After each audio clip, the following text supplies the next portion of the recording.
The old manor on the hill had been abandoned for years, but the locals still spoke of it in hushed voices. The Stonehouse Manor, once a grand estate, now sat in ruin, its windows like hollow eyes watching the world below. For generations, the townspeople warned their children to stay away, especially at night, when the wind seemed to carry strange whispers from within its crumbling walls. Lena, a young journalist from the city, had heard the stories. She'd come to the small town seeking material for a new article, but she was skeptical of the ghost tales. A lover of the macabre and a professional skeptic, Lena was convinced that the truth behind the manor's eerie reputation was simply a mixture of superstition, decay, and the imagination of bored minds.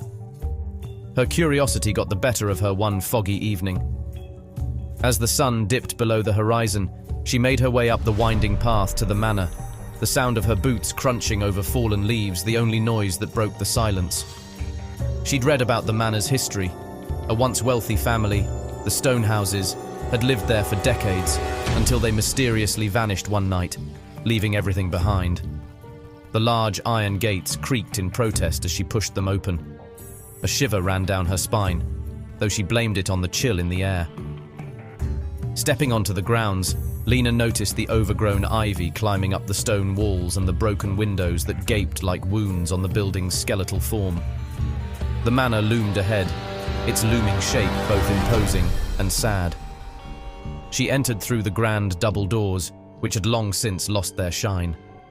Inside, the air was thick with dust, and the smell of old wood and decay filled her nostrils. The place seemed to exhale in the darkness, as though it had a life of its own. She set up her recorder, prepared to gather her first impressions.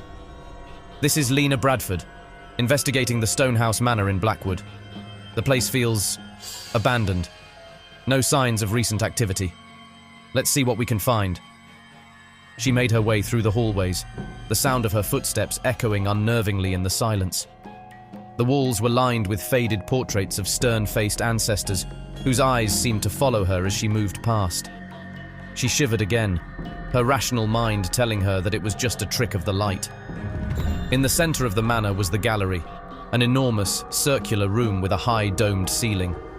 Its walls were lined with intricate carvings, and a wide staircase spiraled upward into the darkness. Lena noticed a faint metallic scent in the air, like blood, but she pushed the thought away, blaming it on the mildew that was probably festering in the walls. Her curiosity led her to the center of the gallery, where a large stained glass window depicted a scene of angels descending from the heavens. As she admired the craftsmanship, she heard it, soft, almost imperceptible at first, like a murmur in the wind. She paused, straining to listen. It was a whisper, a voice, clear, but faint. "Lena." Her heart skipped a beat. She turned quickly, but there was no one there. The room was still, as if it had been frozen in time. The whisper came again, closer this time, almost a breath in her ear. "Help us!" Lena froze, the hairs on her neck standing on end. She swallowed hard, unsure whether her mind was playing tricks on her or whether something far more sinister was at work. The room seemed colder, the air thicker. She backed away, her hand brushing against the banister of the stairs. "Who's there?" she called out, her voice sounding too loud in the oppressive silence. Nothing. Taking a deep breath, she decided to continue. She had to find out more about the manor's history, if only to dismiss the superstitions surrounding it. She ascended the stairs, each creaking step making her uneasy. At the top, the hallway stretched ahead, shrouded in shadows. The whispers grew louder. "Help us! Before it's too late!" Lena's heart raced, and despite her skepticism, a sense of dread settled over her. She reached the end of the hallway, where a heavy wooden door stood ajar. Something seemed to beckon her inside. With a mix of hesitation and determination, she pushed the door open. Inside was a small room, filled with the remnants of old furniture, rotting chairs, a broken mirror, and a dust-covered writing desk. But what caught Lena's attention was the wall. On it, etched into the wood, were hundreds of words, whispers, scribbled in frantic, uneven script, as though someone had written them in desperation. "Not safe! The gallery! He watches!" Lena stepped closer, her pulse quickening. She reached out to touch the writing, and as her fingers brushed the surface, the whispers became louder, sharper. Screams now, raw and panicked. "Get out! Get out now!" Suddenly, the door slammed shut behind her, plunging the room into darkness. Panic surged through Lena, her breath coming in ragged gasps. She fumbled for her phone, but before she could turn on the flashlight, she heard it. A slow, dragging sound, as if something heavy was moving across the floor toward her. Lena spun around, but she saw nothing, only the pitch-black shadows surrounding her. The air was suffocating, and then a voice, deep and guttural, emerged from the dark. "You shouldn't have come." Her blood ran cold. The voice was not just in her ears, it was in her mind, a presence that seemed to crawl under her skin. Her vision blurred as the walls seemed to close in on her, and then she saw him. A figure emerged from the darkness, tall and thin, draped in tattered black clothing.